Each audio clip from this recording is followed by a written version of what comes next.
我以为只要我足够懂事，足够努力，就能换来我妈的一点怜悯。我上山把腿摔断了，能不能给我寄点钱？我想去县里医院看病。明慧，你一向懂事，你姐姐要结婚了，家里的钱给她置办嫁妆还不够。妈，我的腿快废了。这几个月你怎么不往回寄钱了？在乡下也不要大手大脚，后妈难当，妈的处境你是知道的。明慧，妈也是没法子。你苏叔这几天因为那下棋乡名额的事儿，觉都睡不着。你苏姐刚找了个临时工的工作，这要是去了乡下，工作就全黄了。妈在这个家不容易啊，说是女主人，可到底还是个外姓人。当初带着你嫁过来，妈受了多少白眼。要是这次你姐真去了乡下，妈在苏家就真的站不住脚了。明慧，妈跟你苏叔说好了，你要是肯帮你姐这一次。您跟我说这么多，是想让我主动替姐姐下乡吗？我什么时候说让你下乡了？妈只是跟你说说心里话，让你知道我在这个家有多不容易。不容易，那不也是你自找的吗？当初有人逼着你非要二婚，非要嫁进这个家吗？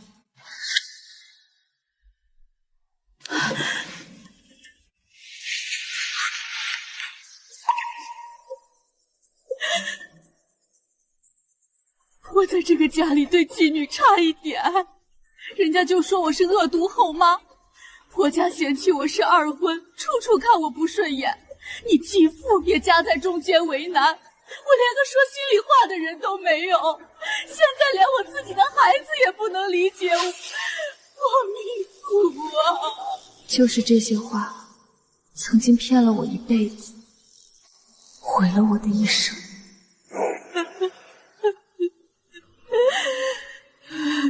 妈，你别哭了，我去下乡。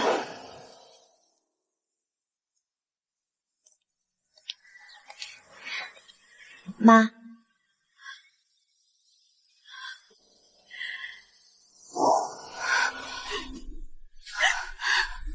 明慧，妈哪怕自己去讨饭，也不能让你在乡下吃苦。你缺什么就给妈打电话。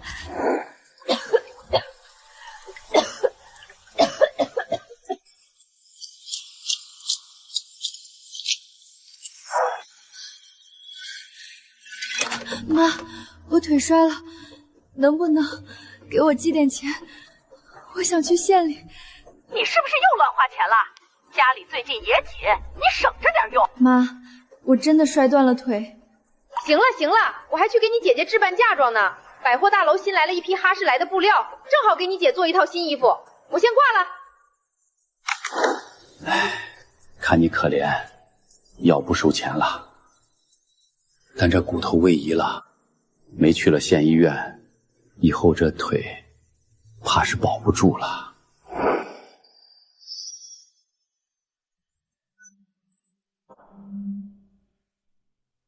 够了！妈，按政策，名单是定好，不是家里说了算，更不能随便提人。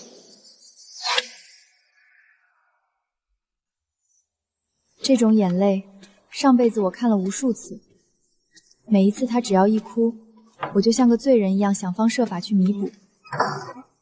可重活一世，我才明白，那是他勒死我的绳索。明慧，今天菜不够，你多吃点咸菜下饭。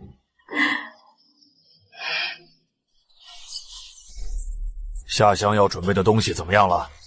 该带的都带齐了吧？问你话呢，哑巴啦！官方名单上写的是苏小文，不是我。我要准备什么？你不去，难不成让我去？小文，你这孩子乱说什么？我没乱说。你要是让我下乡，我倒不如随便找个人嫁了去。小文，你回来，让他冷静冷静也好。明慧，还没把我们当成一家人吗？怎么把你我还分得那么清？苏叔，名单是公示过办事处盖章的，定的是小文姐，你无权随意换人，我也无权替。明慧，你爸说的也是为你着想，一家人别伤了和气。这事儿回头再说，先吃饭，快吃饭。他们不知道，我早已提前开好医院诊断证明和免下申请，提交到了办事处。这辈子下地狱的人不会是我。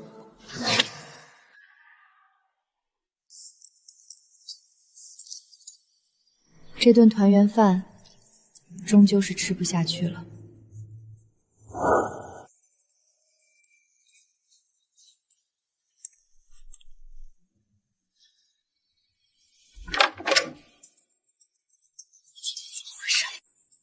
怎么能顶撞你继父？你让我怎么在中间做人？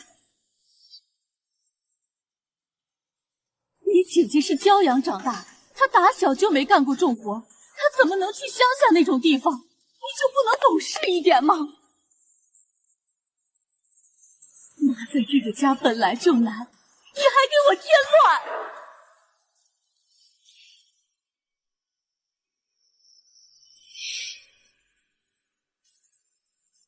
是你打碎的，对不对？快跟你继父认错！他一句接一段的数落，和白天朝我哭诉时的女人简直判若两人。我盯着他的脸，忽然觉得陌生极了。你每次都说我是你唯一的亲女儿，说只有我们母女俩心连心，可你真的把我当过女儿吗？凭什么他什么都是好的，我连口鸡蛋都吃不上？凭什么他犯错了我得背锅？凭什么明明是他该下乡，我不去反倒成了我的错？反了天了！我供你吃，供你穿，你还跟我算起账来了！你个没良心的东西！既然你们觉得容不下我，那我就去找我的亲生父亲。凭什么他娇生惯养就可以违反政策？我有病在身，还要被你们推出去？我养你这么多年，你不念我的好，打你一下你就想起你那死鬼爸了，真是个没良心的白眼狼！他对我的好太浮于表面了，以至于我成了他随手就能丢弃的牺牲品。但我知道他们不会轻易善罢甘休的。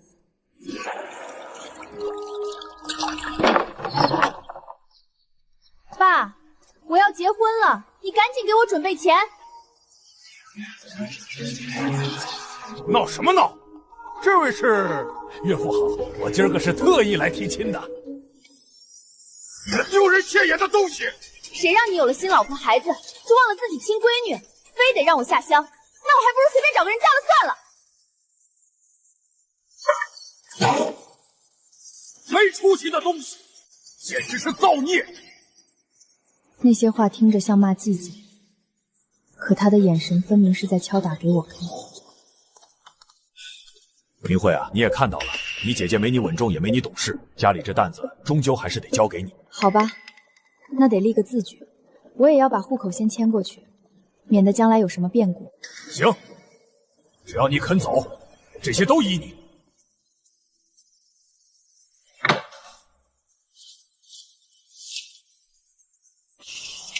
继父不知道，我要的是把自己从这个家彻底摘出去。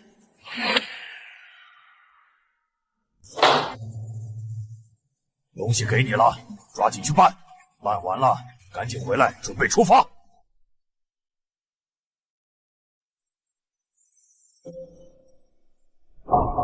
这户口要是迁出去了，万一将来有什么变故，会不会……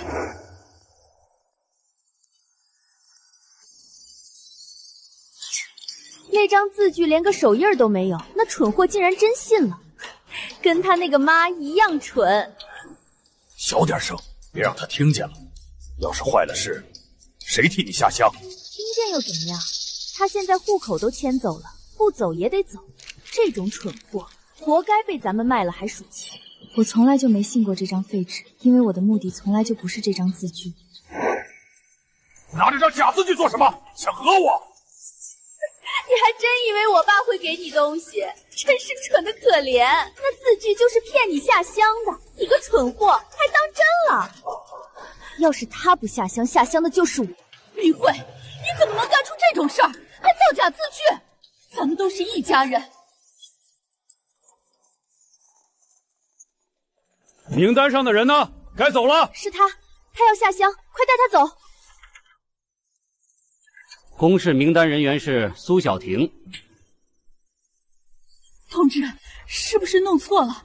应该是他妹妹去啊。资料显示他患有哮喘，有医院证明等材料，办了正规手续，可免下乡。看来要下乡的不是我。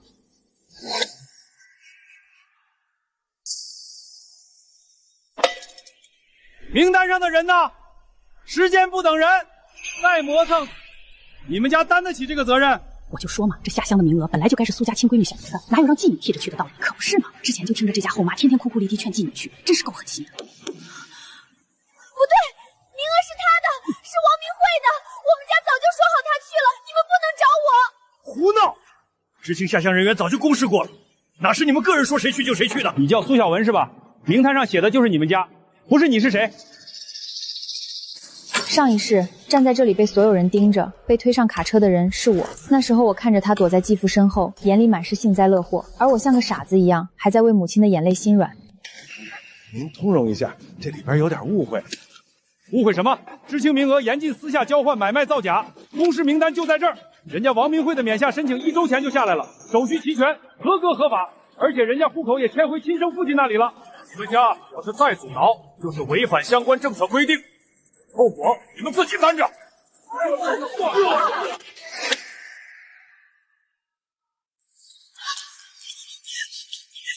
你什么时候办的免下手续？明慧，你告诉妈，这不是真的。你什么时候把户口迁走的？你怎么能不跟妈商量一声？你把户口迁回来啊！现在就迁回来。商量，妈，你们一家人关起门来用假字据算计我，骗我下乡的时候跟我商量过吗？我们那是什么？是为了我好。叔叔，这笔买卖打得可真够精的。王明慧，你胡说八道什么？这里轮得到你撒野吗？我是不是胡说八道？你们心里清楚。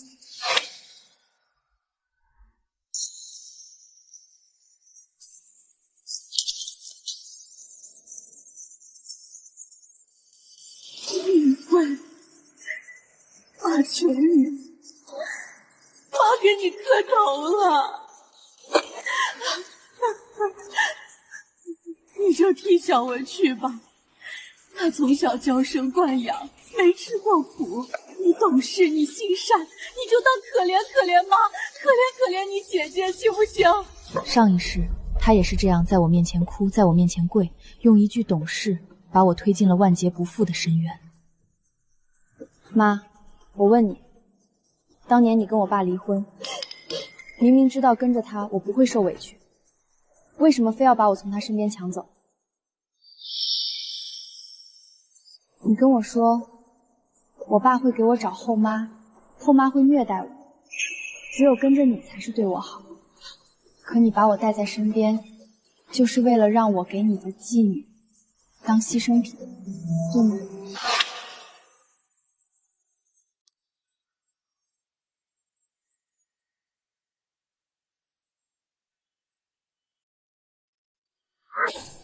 你起来，你给他跪什么？他就是个白眼狼，你养他这么大，他连这点忙都不肯帮，你让他去，必须让他去。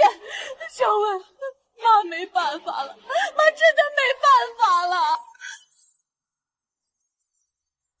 王明慧，我告诉你，今天你要是不替我去，我就跟你同归于尽。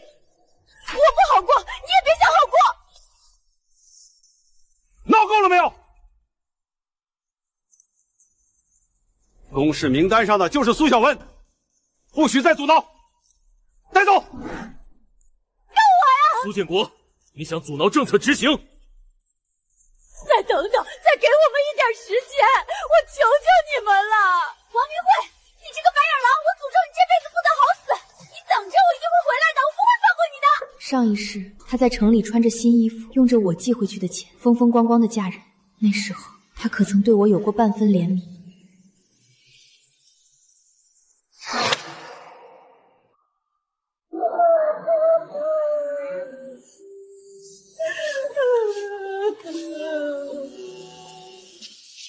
这种寂静是他们亲手种下的。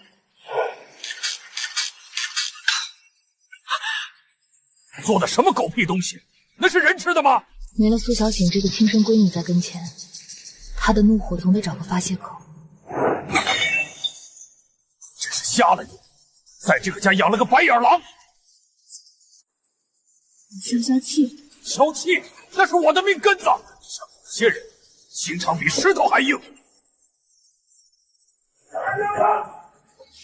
刘兰芝以为忍气吞声就能换回苏建国的怜悯，苏建国以为撒泼打滚就能让我低头，但我心里清楚，这事儿没完。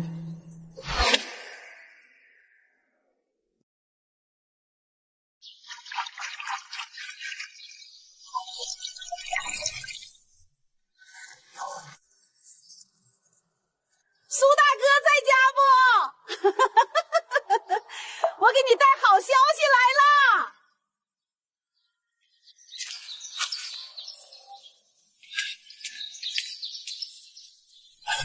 刘嫂子来了，快进屋坐，快进屋坐。镇上出名的媒婆刘嫂子，上一世苏小妍风光出嫁，刘嫂子可没少在中间牵线搭球。这时候来苏家，还能为了谁？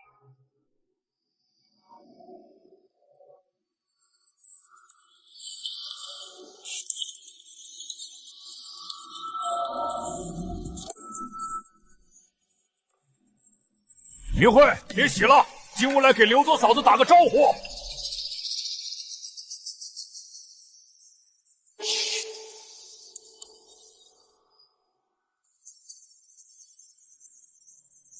这就是你家那个二闺女吧？这还真不赖，白白净净的，就是瘦了点。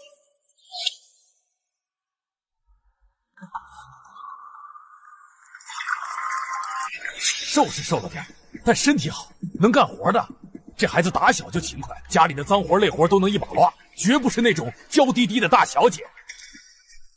我跟你说，我给她找的这家条件可好了，家里3间大瓦房，在这方圆几里地都是数得着的。人家家里殷实，就缺个媳妇儿操持。3间大瓦房，彩礼好商量。苏建国这是眼看骗我去下乡不成，转头就要把我卖出去，榨干我最后一丝价值。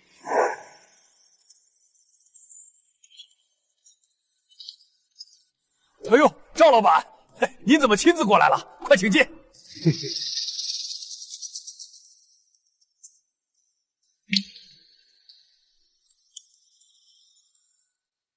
这就是老苏给我儿子讲的媳妇儿了。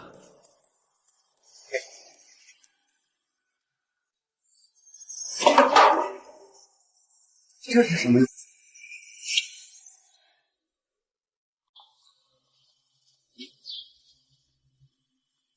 哎呦，赵老板，您别往心里去，小姑娘害羞，正常的。头一回见生人，哪能那么放得开？哼，有什么好害羞的？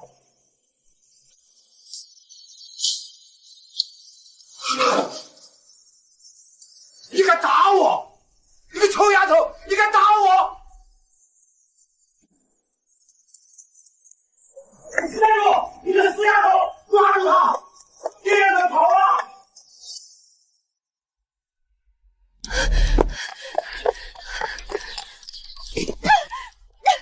放开我！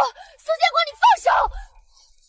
明慧，你别闹了，你就听你爸的话吧，这都是为了你好啊！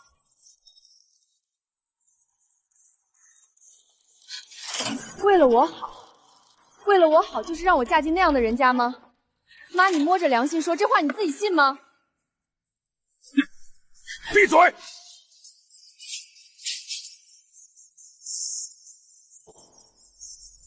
王明慧，我告诉你，这门亲答应也得答应，不答应也得答应。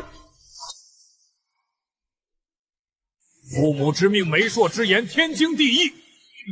我是你继父，你的婚事就该我做主，就老老实实在里面待着，等着3天后出嫁吧。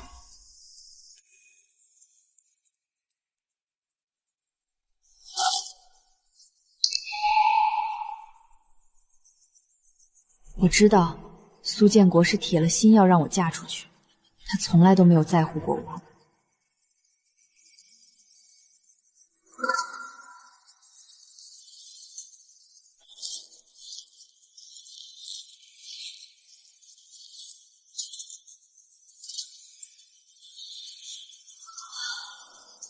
苏建国、刘兰诗，你们欠我这笔账，咱们3天后一起算清楚。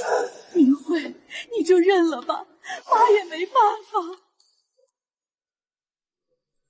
我看着他这副样子，心里最后那点对生母的期待也彻底消失了。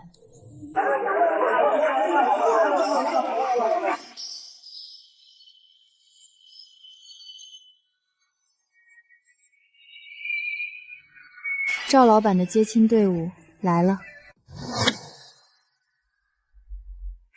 大哥，快开门！接亲的队伍到了，吉时可不等人呐！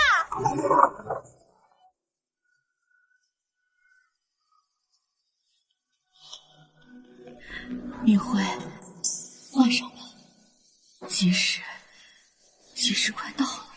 妈，你真的要眼睁睁看着我跳进火坑里？妈也是没办法，你不嫁过去，你姐姐就回不来，这个家就散了。明慧，你就当最后帮妈一次，行不行？我帮你？谁帮我？你配当一个妈吗？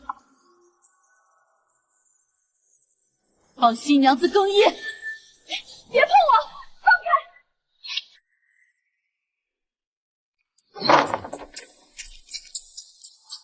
不好了，新娘子跑了，快追！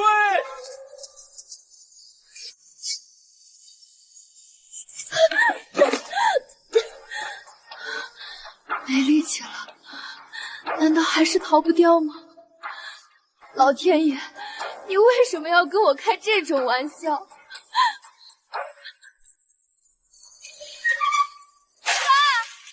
我在这儿！爸，明慧，爸，你怎么才来啊？小乖，不怕，爸来了，爸带你回家，咱们再也不回来。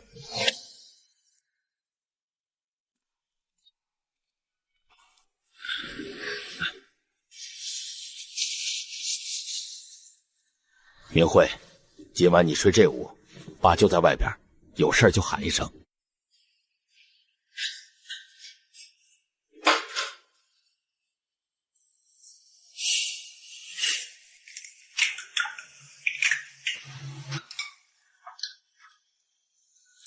小乖，多吃点儿，看你这些年怎么瘦成这样了。我在那个家里吃了多少苦，连口鸡蛋都吃不上。现在，父亲把仅有的2个蛋都给了我，自己碗里只有清汤寡水。傻孩子，看我干啥？快吃！爸不爱吃蛋，嫌那玩意儿腥气。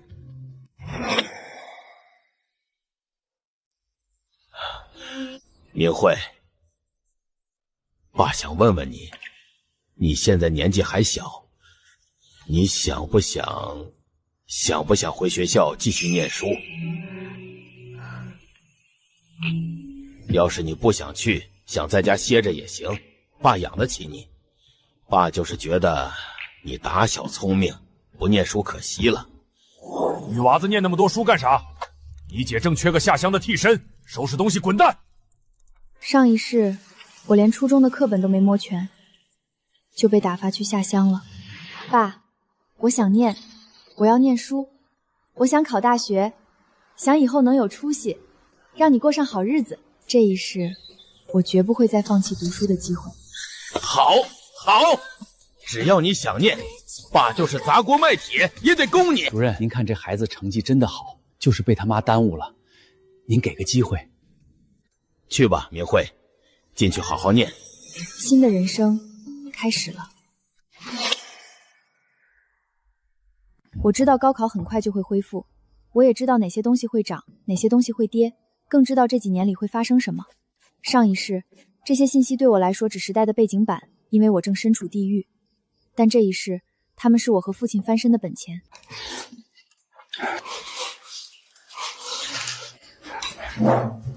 爸，我听学校里的人说，南边那边的风向好像变了。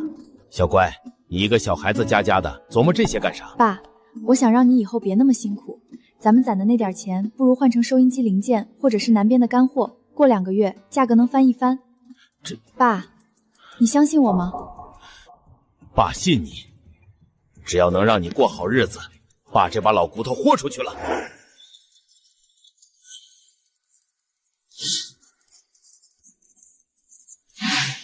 明慧，真让你说准了，这批零件一出手，咱们不仅把本钱赚回来了，还余下不少。我让父亲做了一些小买卖，日子也一天天好起来。中断了11年的高考正式恢复啦！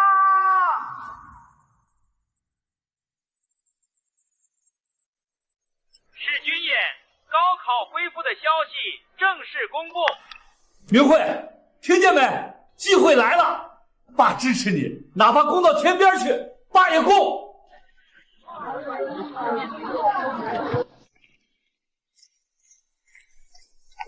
上一世，我连进考场的资格都没有。这一世，我不会辜负自己，也不会辜负父亲。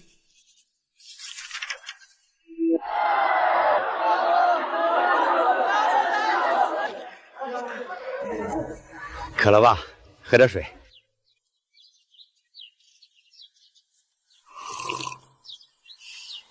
爸，你在这儿站了多久了？没多久，刚来。我知道他在这儿站了整整1个下午。这种爱，是我前世从未敢奢求的。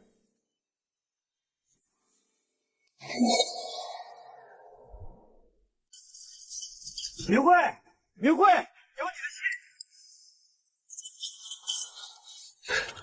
是不是那个到了？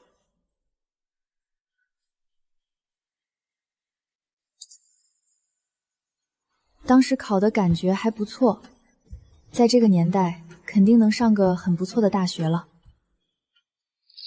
爸，是清大，我考上清大了！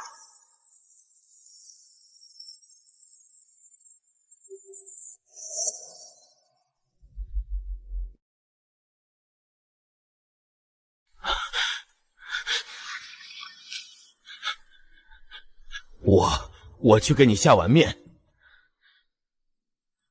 我没有拆穿它，我知道，那是一父亲最深沉、最无法言说的骄傲。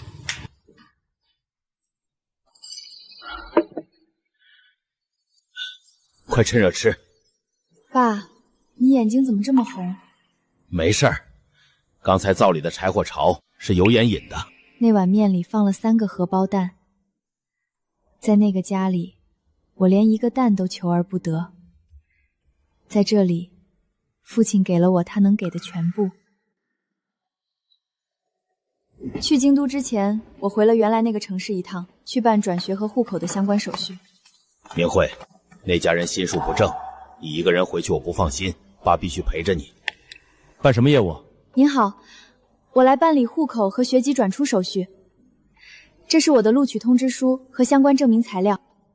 哟，清大的，王明慧，材料挺齐全。每一声钢印，都像是斩断了过去的一道枷锁。过了今天，我将彻底脱离苏家那片泥潭。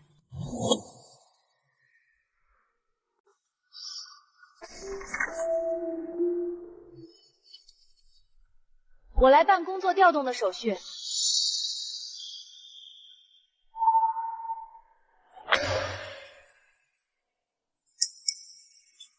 明慧，哟，这不是那个白眼狼吗？怎么，在省城混不下去了，又回来了？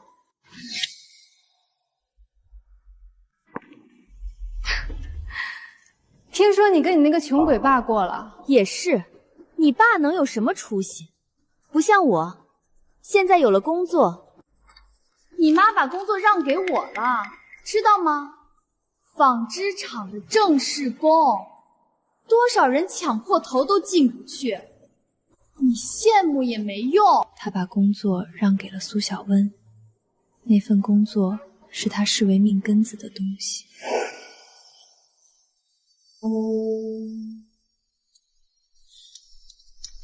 以后不许碰这个，这是我一辈子吃饭的碗，碰坏了你赔得起吗？真是讽刺。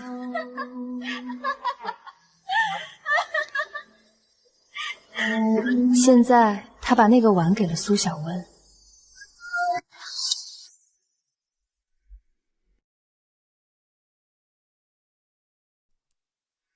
好了，你的学籍已经转到京城去了。你们是不是办错了？他一个乡下回来的，哪来的京城学籍？他考上了清大。不可能！你凭什么能考上？你连初中都没上完，当初下乡名额下来的时候，你还没拿毕业证呢，你怎么可能考上清北大学？你一定是走了后门，对，一定是走后门的，这成绩肯定有问题。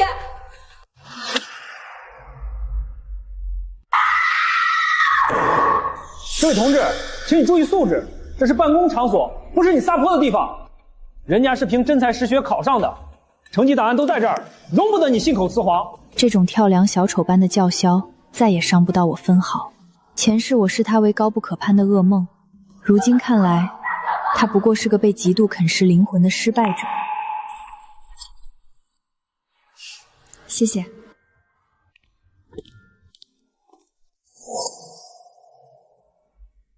我们的日子越过越好，有了我之前那些预判的铺垫，他对我的判断越来越信任。爸，辞职吧。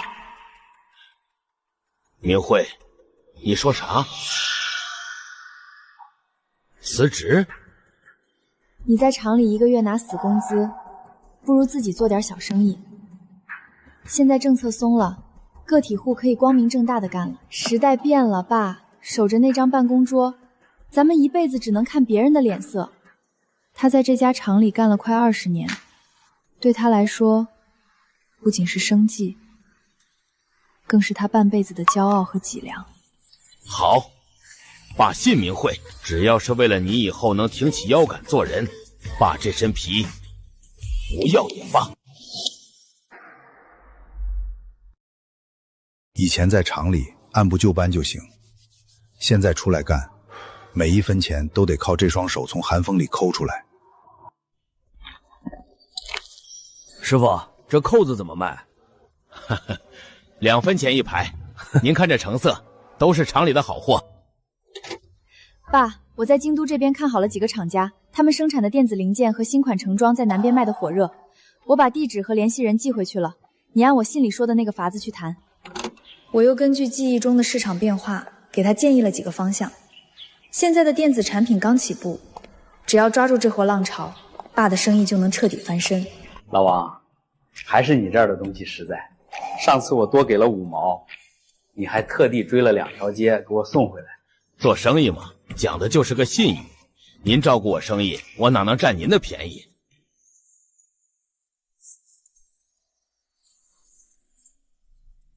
王老板，省城谁不知道你王建军的货最全，价格最官道？下次我还从你这儿走大货。好说，大家一起发财。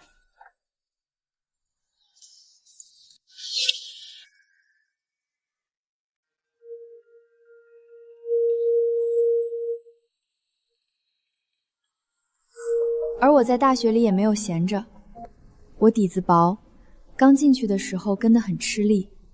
同班同学大多是从正规高中考上来的，数理化基础扎实，而我连初中的课本都是后来补的。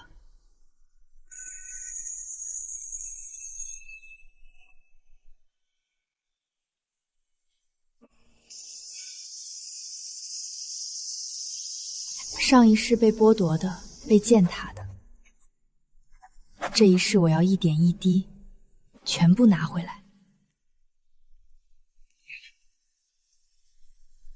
王明慧同志，你的努力全院都看在眼里。你是从基础最差到成绩优的奇迹。妈，苏小文，你们以为能困死我的泥潭，终究成了我一跃冲天的跳板。明慧，爸在这儿。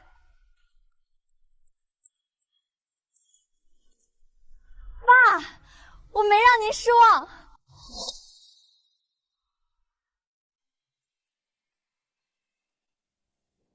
研究生毕业后，我选择了留校任教，同时开始参与一些科研项目。那几年正是国家大力发展科技的时期。明慧，快看，咱们的专利申请下来了，国家给了专项拨款支持。我们的项目得到了不少支持，成果也陆续出来了一些。而父亲赶上了经济飞速发展的那几年，生意越做越大，他成了别人口中的王总，开着轿车，住着楼房，穿着西服。每次来京都看我，他都不让司机送，自己坐火车硬座来，下了火车也不打车，挤挤公寓到我学校。爸，你现在又不缺钱，做个卧铺行不行？硬座挺好的，又不远，呵呵，省那钱能给你买不少灌条书呢。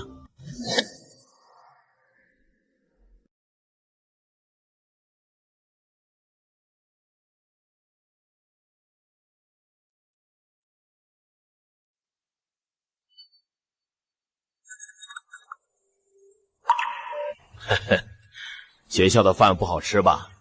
带点家里的，在外头搞那个什么科研，费脑子，得多吃点好的。我看着他花白的头发和粗糙的手，心里又暖又酸。他赚了那么多钱，成了外人眼里风光的王总，可他对自己的花销还和当初在厂里当工人时一样省。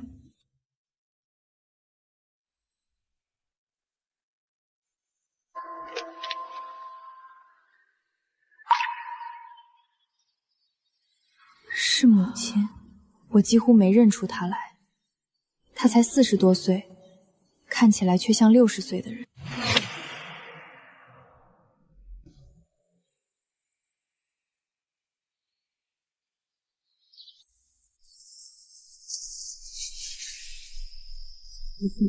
明慧，你回来了。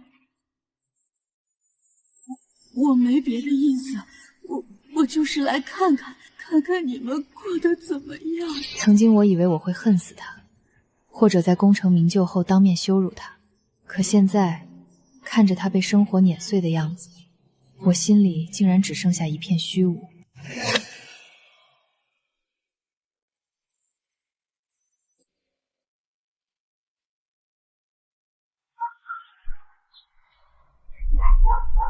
爸妈，这日子我一天也过不下去了。这里的活根本不是人干的，我宁愿死在那口井里，也不想下地了。小鱼在外面受苦，你那个亲生闺女倒是在省城享福。你这个当妈的怎么这么心狠啊？母亲身上的伤从来没断过。苏小薇回城后更糟。这什么破工资，一个月就这么点儿，还得天天倒班，我这3年白遭罪了。妈，你当初要是争气点，把王明慧送走，我至于落到这个地步吗？哼，看你教的好女儿，大的管不住，小的教不好。要是当初你硬气点，让王明慧去，小文能受这委屈？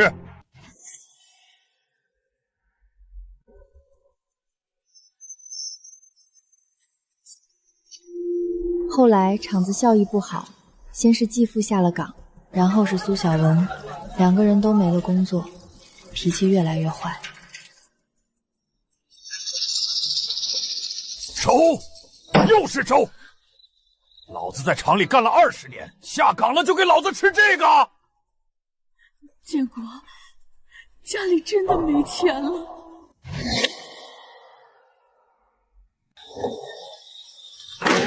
离婚的时候他什么都没有，净身出户。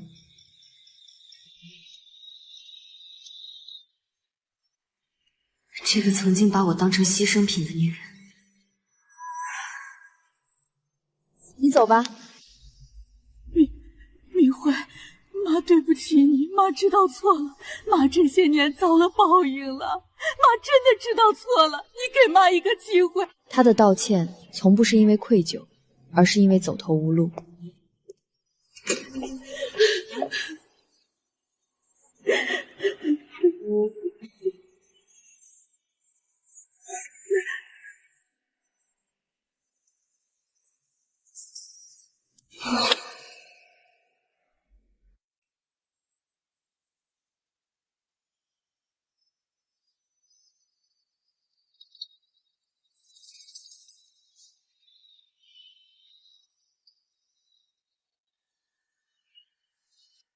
明慧，你妈她，我刚才在窗户那儿看了一眼，她还没走远。我听人说，她这几年过得不太好，要不我给她安排个工作，就那种扫扫地、看看门的活，不累，够她混个温饱就行。你要是不同意就算了，爸就是随口一说。这么多年了，他还是那个心软的人。母亲当初那样对他，抢走了他的女儿，毁了他的家庭，甚至差点害死我，可他还是不忍心看着他流落街头。这种善良曾经让他受尽委屈，可也是这种善良让他在这个物欲横流的年代，依然是那个让我感到无比安心的依靠。行，你看着办吧。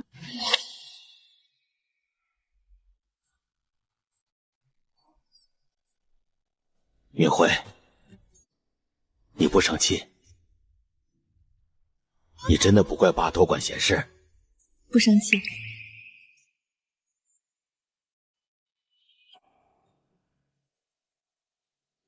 她毕竟是我妈。是啊，她毕竟是我妈。她做过很多错事，伤害过我，辜负过我，但那些事儿已经过去了。我不再是那个上一世摔断腿后打求救电话却被挂断的女儿，我有父亲，有学业，有事业，有足够的力量保护自己。而他除了这些迟来的廉价的愧疚外，什么都没有。我不想再背负着恨意活下去，那太累。管吃管住，工资不高，但够他活下去。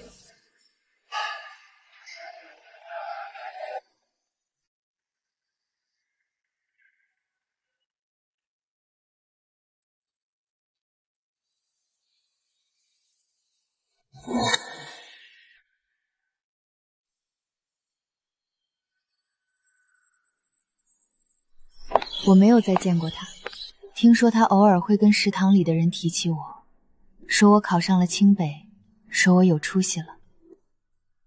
清北大学的教授可真厉害，都是国家的栋梁啊。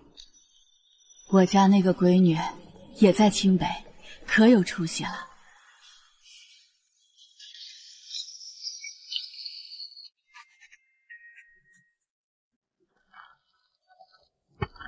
这一世我走过来了，因为这一次我选择了为自己活。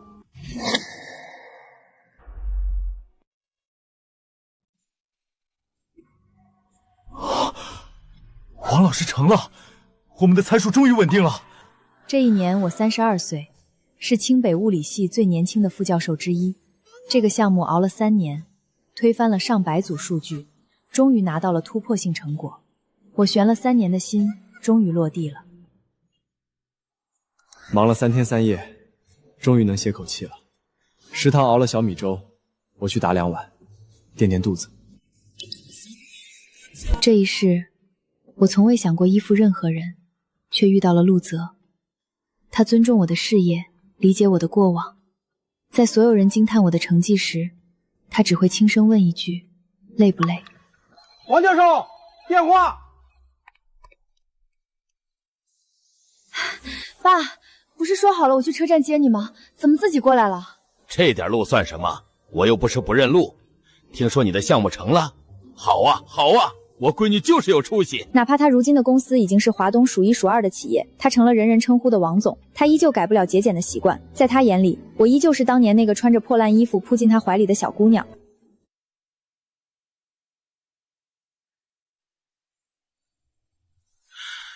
明慧，有件事儿还是得跟你说一声，苏建国就是你那个继父，前阵子出事了。他下岗之后不好好过日子，天天喝酒，后来跟人合伙搞走私，被抓了，判了10年。进去没2月就查出了肝硬化，现在在监狱医院里躺着，日子不多了。这一世，我听着这个曾经毁掉我前世的男人的结局，内心竟毫无波澜，只有一种尘埃落定的漠然。还有苏小文，她当年从纺织厂下岗之后，嫁了个做买卖的个体户，没过2年就因为好吃懒做，跟人家过不下去，离了婚。他手里的那点钱败光了，就到处打零工，3天打鱼2天晒网。前阵子听说刘兰芝在我公司食堂有份安稳工作，就找到省城去了，天天堵在公司门口闹，逼着刘兰芝给他钱，不给就撒泼打滚，说你是白眼狼，说我忘恩负义，闹得公司上下都知道了。他闹就让保安赶出去就是了，要是再闹，直接报警。他的路是他自己选的，跟我没有半点关系。刘兰芝倒是没松口，1分钱都没给他。他在公司食堂干了快10年了，兢兢业业，从来没跟人提过她是你母亲。这10几年，我几乎没见过刘兰居，她只存在于每年托父亲带给我的酱菜和腊肉里。那些东西我从来没吃过，也没扔过。我记得上一世，我到死都在恨他，恨他把我当成牺牲品，恨他为了季姐的嫁妆断了我的活路。可这一世，当我拥有了足够多的爱，那些恨意竟然在岁月里淡了，不是原谅，是放下。我的人生已经足够丰盈，那些伤害再也无法左右我了。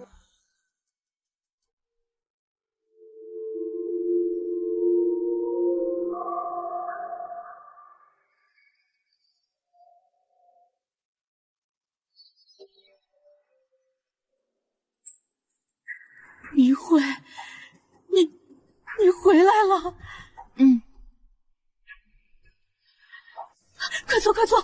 明慧，这是妈这辈子攒的钱，这10几年工资我1分钱都没花，全攒下来了，一共32000块，都给你。妈知道这辈子对不起你，上一世欠你的，这一世也欠你的，这辈子还不清了，下辈子我给你做牛做马。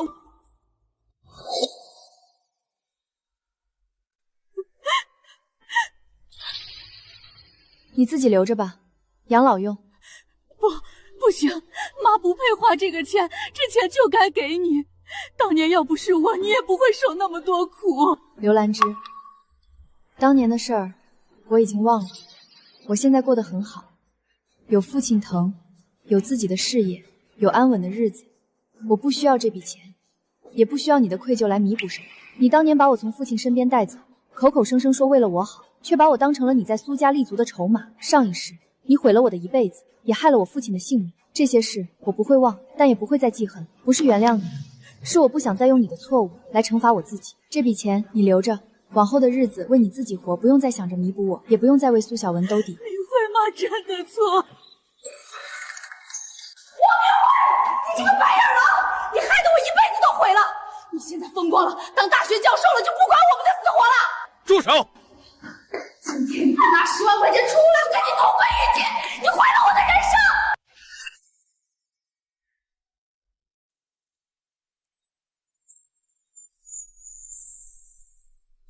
苏小文，你这辈子过得不好，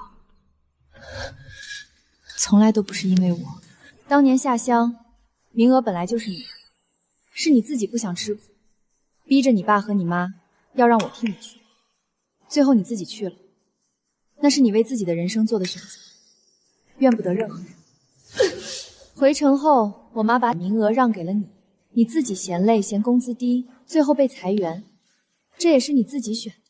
你嫁了人又离婚，日子过得一塌糊涂，还是你自己选的。你父亲走私坐牢，你自己混成现在这样，所有的不幸都是你自己一手造成的，跟我没有半点关系。你恨了我10几年，却从来没照过镜子，看看自己到底是个什么样子。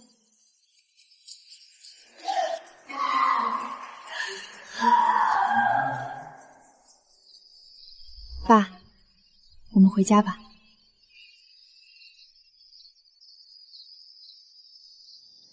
这一场2世的纠葛，终于在这一刻彻底结束了。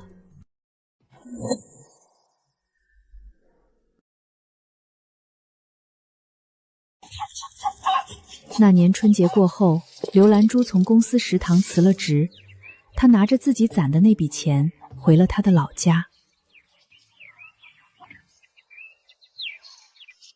苏小文因为跟人合伙诈骗，被判了12年。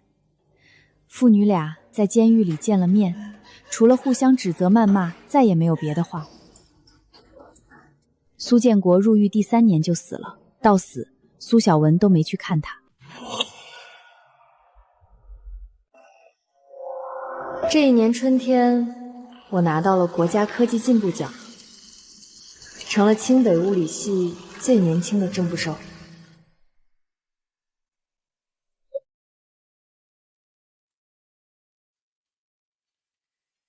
我闺女这辈子不容易，你一定要好好待她。爸，您放心，我会的。